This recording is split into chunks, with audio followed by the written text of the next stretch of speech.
nice quick little job today. It's a 41-inch TFL Zonda.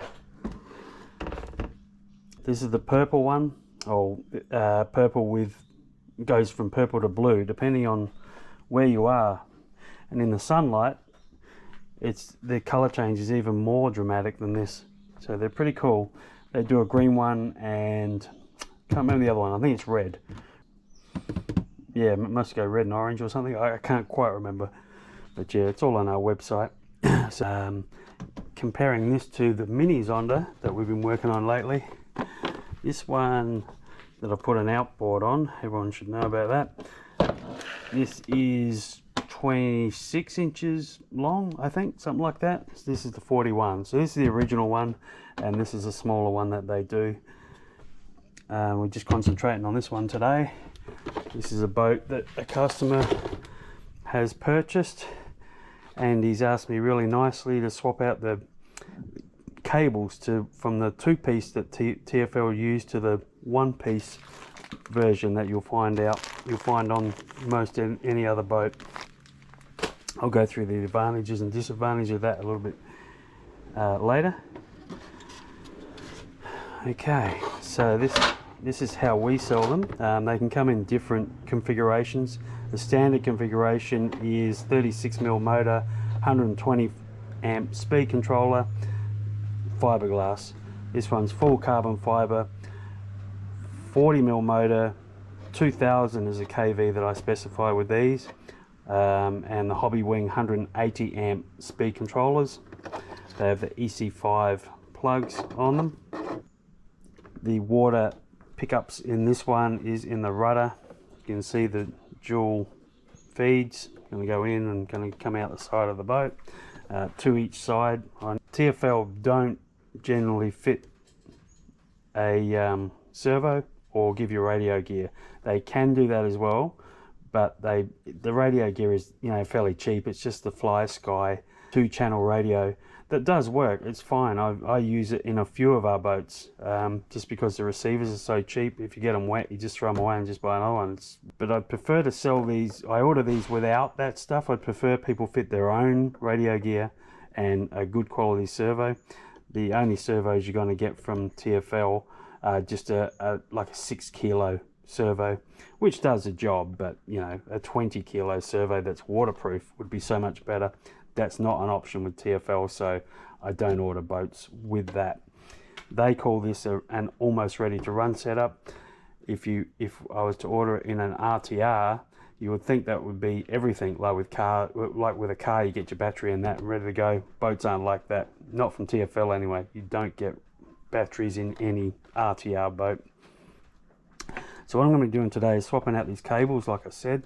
I should show you what you get with a TFL boat. Okay.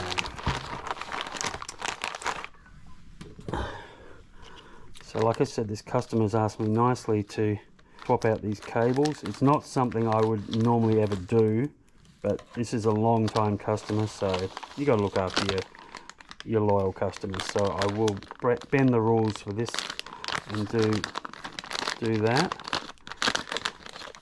Now they come with, so you got your left and your right props. You can tell, if you didn't know which way to put it, you would look at your cable and you look at the way it's wound.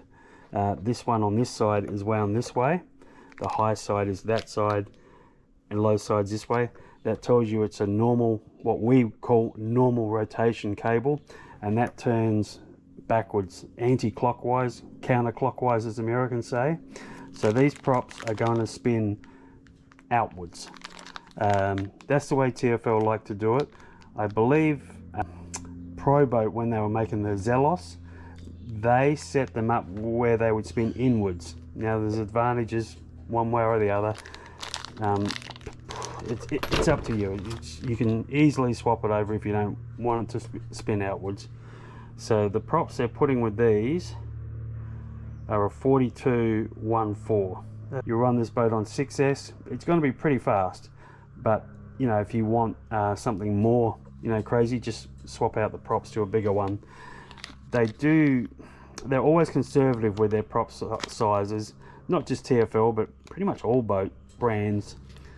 They don't want you to have, you know, short run times. They don't want you to have anything getting hot. Don't want a risk of anything blowing up. So always start on the conservative prop.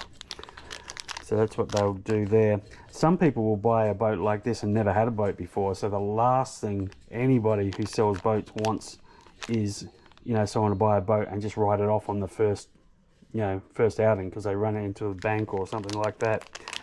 We never even used to sell these boats unless people gave me a history of what boats they'd had. Like when these came out in around 2012, we were the only ones selling them, and I wouldn't even sell them to them if they seemed like they were a beginner. I would ask certain questions, and if they didn't know the answer, I wouldn't take their money. And some people would just buy it on the website, and I would refund their money. I don't care. It's not. I'm actually doing them a favor. People would get mad at that, but I don't care. That's just not how I roll. If I think someone's going to have problems with something, I don't want your money. And not coming with a radio gear or a servo kind of weeds those people out. You know what I mean? Alright, so the rudder twin pickups. This is the TFL twin pickup rudder. When we do rudders, we do 4 pickups, like 2 in each side, but this is the way TFL do it. So you get your stand that just all, you know, clips together. The servo rod is going to come out here when he chooses his servo and puts that on. Also going to need to fit the aerial. Here we go. The aerial. I'm not going to do that because that can go anywhere. The customer may want it there. He may want it there. I'm not going to do that job. Okay. There's some instructions there as well. Pretty basic. Basically, the difference between any TFL boat and compared to a Traxxas or a Pro boat is Traxxas and Pro boats, forgetting that they're plastic and this is, you know, TFL only make fiberglass or carbon fiber. Forget about all that. The other brands are made for beginners. So when you get one of those boats, it's going to have the rudder on it. It's going to have the propeller on it. And it's just going to be ready to go almost like a car. It's just going to be put your battery in and go to the lake. TFL boats aren't like that, and I hope they never will be like that. They're more for someone who's already had a boat before, maybe 2, and they just want to upgrade to something better quality, like more of a race quality boat. Okay, so what I'm going to do is take these out, and I'll tell you the advantages of why the customer wants to do the one piece and why some people don't like the one piece. Most people do, but probably 10% of people, the old school guys and the people that race, a lot of people will leave this system in. Okay guys, unfortunately I've done the job. Sorry, I went to get the tools to do that and turn the camera off and started doing it again, and I thought I had the camera on, so I've actually done the whole thing almost, but I can still tell you what happened. I had to cut the cable down to 267 millimeters. This is the cable that came out of it. You can see it's got a square in there, so this can float inside and out. Or this style, you run the drive dog right up against there with a washer, and what happens is under power the propeller pushes here, and that's where the load point is. In a one-piece cable, but the cable actually pushes on the motor when the prop is pushing the boat, so it actually wears your motor bearings out much faster. But you know, that's the way most boats are. They can obviously take it for, you know, a long time, but they will wear out faster. The other disadvantage of running a one-piece cable is if the collet slips or the cable was to break, everything slides out and you lose your propeller and cable. With the two-piece system, this shoulder stops the cable ever sliding out. So it does have that advantage. The one-piece is the main reason people go to one-piece is to get the two-piece out. I've got to remove this every time, which is a matter of unscrewing that part there. I don't want to do it again because it's hard. This is a customer boat and I don't want to scratch it. So I grabbed a new one from stock. I don't want to scratch it any more than I might have already. It's just very hard to, there's hardly anything poking out there. But here's a new one from stock, and you can see that part there is threaded. You can unwind that and then you pull that out, and that's how you get your two-piece cable out to grease it. So it's an absolute pain. You can see why, you know, the customer wants me to change it to one piece. And I think I'm actually just going to go ahead in all our boats and all the ones we have in stock and just change them to this as well, because it's just what people want. I've found with the Zondas, TFL normally gives them to you about that ankle. I've found it's better to pull them all the way up and work from that, adjust them down from there. That's what I would do on these. Surprisingly, there was no Loctite on here. There's no nut on the other side, you know, with a nylock nut. So I'll be putting Loctite on there to hold that, so that screw can't come out. To adjust the height of the stingers on these, it's just that grub screw right there. Loosen them off. That rod there goes up and down. Pull him all the way up and go from there. You'll find, where's my ruler? You'll find all the way up is about straight, if you can see that. Might be just a touch higher there than there, but yeah, start there.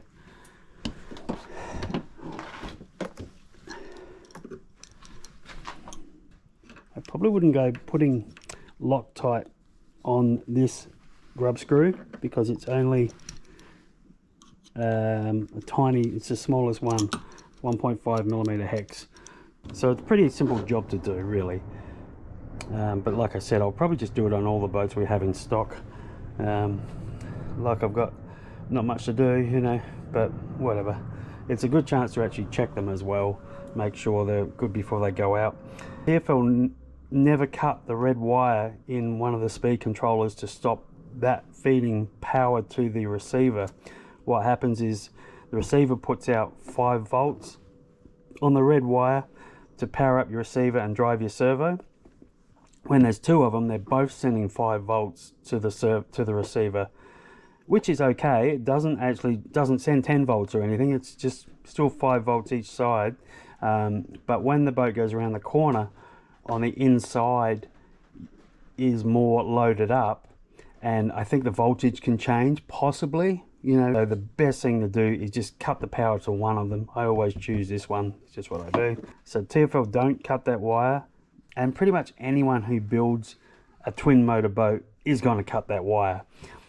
Now I won't cut it from here. I'll cut it from the, well, I'll just take it out and show you. There's a Y plug here. So there's my speed controller wire there going into a Y plug. Okay, this here. So the 2 into 1. So what I'm going to do is cut it from the plug. So on that way I'm not, you know, changing the actual speed controller wiring itself. Just doing it all from the plug. Guy might want to take that speed controller out and put it in something else. You know, you might want to change it to a ZTW speed controller or something like that. Who knows? So let's just make sure we got the right one. So all I'm going to do is just snip that.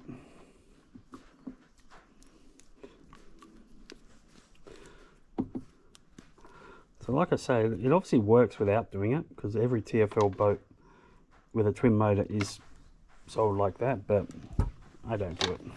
So you're just going to make it so they can't reach each other, and I'll just put a tiny bit of heat shrink, like I've got some real small stuff over each of them, and then I'll fold it all up. Okay, so there she is. Some green heat shrink on there, so there's no way they can ever touch.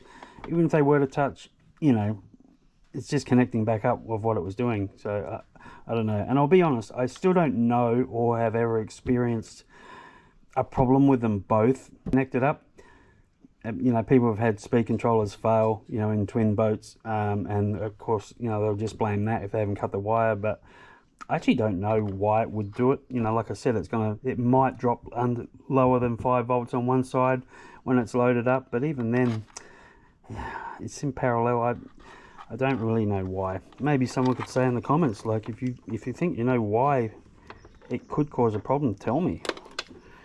Alright, so let's neaten this up a little bit. They just had it all bunched up here, but we know we've got to go back here because the receiver is going to be somewhere along here. So what I might do is go underneath just to make it neater. Probably get some heat shrink over the whole lot, I think, so we don't see wires. Just try and do it as neat as possible. Have to poke him out more.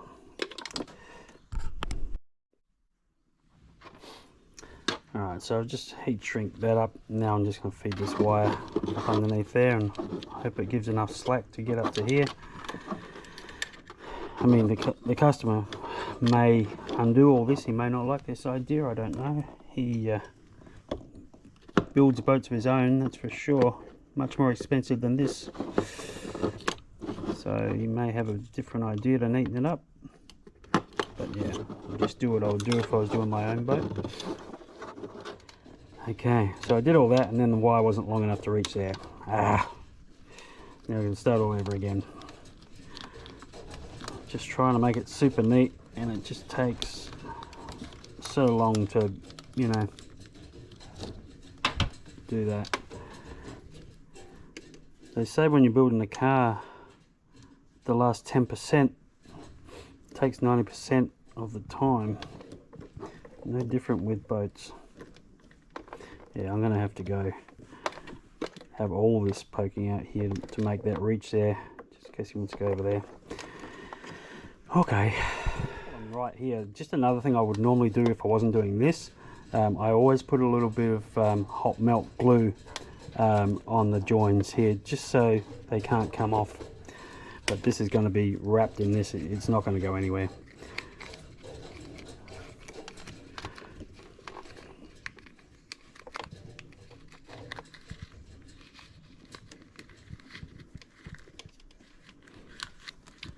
Okay, I just got a bit too greedy the first time, tried to make it too short.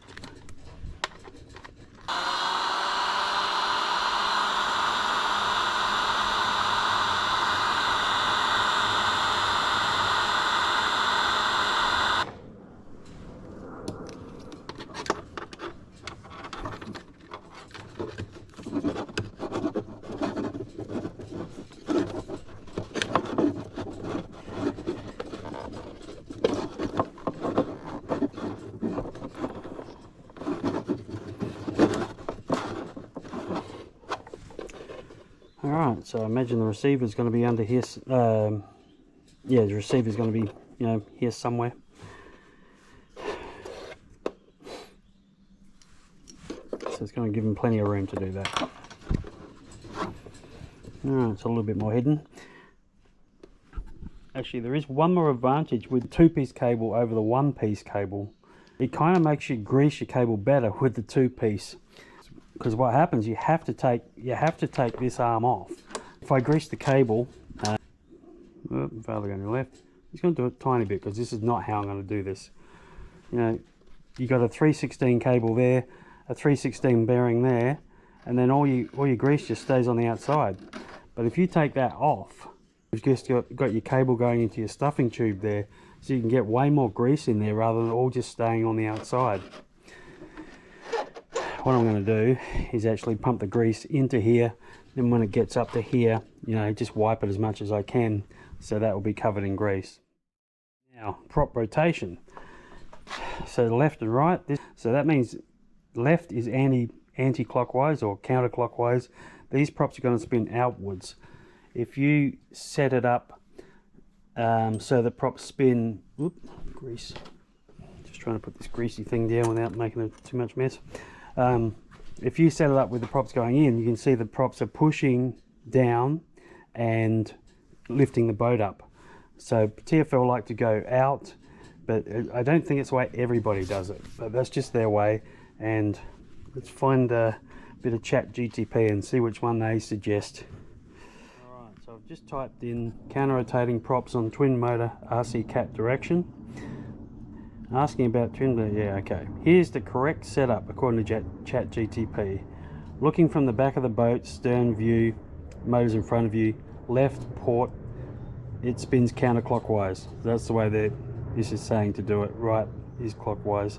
That means the tops of both props should turn outwards away from the center line. Why? Outward rotation gives better stability, especially at high speed, reduces torque roll, and keeps the cat from hooking or pulling to one side. Some racers like the inward way. Some. Okay, we're just going to set it up exactly how TFL does it. Oh, ensure outward stable, fast, safe, recommended. Inward twitchy, more lift, sharper, turning, situational. I'll be honest, I've tried them both ways and I've never seen a speed difference. I even had a 4-motor cat, and I tried 2 on this side spinning out, 2 spinning out, and then I swapped them around to everything turning in. It changed about 1 kilometer an hour. Then I changed from 1 out, 1 in, 1 out, 1 in, or 1 out, 1 in, and vice versa, exactly the same again as well. So I did it 4 different ways, and everything was within 1 kilometer. But what that's saying is, you know, real fast stuff, it's going to be a stability issue for the reason I said, like the back lifting up. So I thought I'd just throw that out there. But your boat, your rules, you know. I'm just saying what I think. So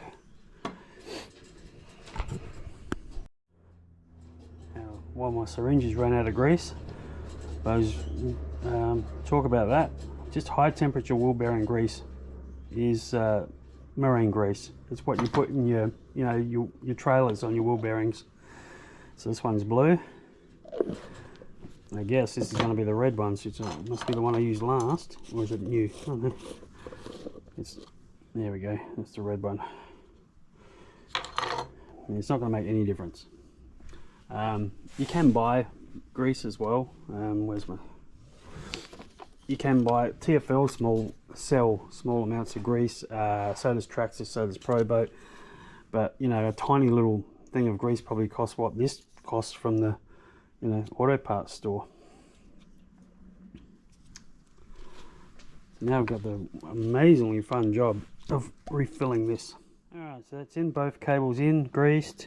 Got to remember TFL use a reverse thread cable lock collet on the reverse side, so anti-clockwise to, or counterclockwise to undo it up. I've left a gap behind here to allow for the cable shrinkage.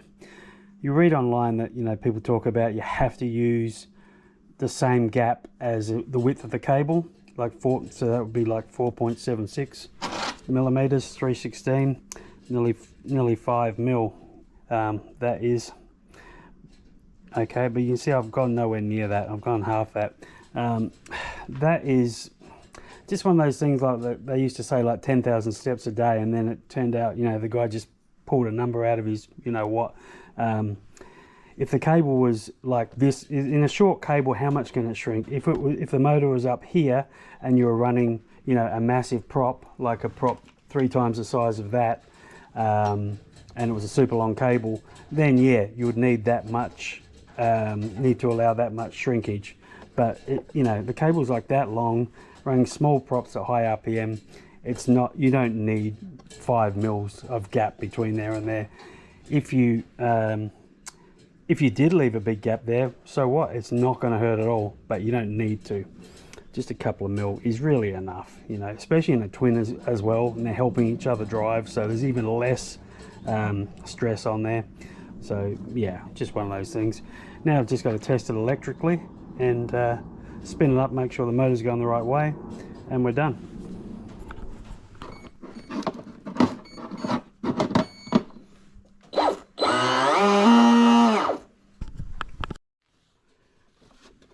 So if I'm honest, I've probably spent, well, if this was my own boat, I'd probably spend 20 minutes doing this whole thing, cutting the cables and setting it up electrically, but I've probably spent 2 hours doing this because it's a customer boat and I just don't want anything going out the door that's not perfect. and at, you know, normally our hourly rate in Australia is like $150 an hour for anything, any kind of trade. That's why I don't offer this service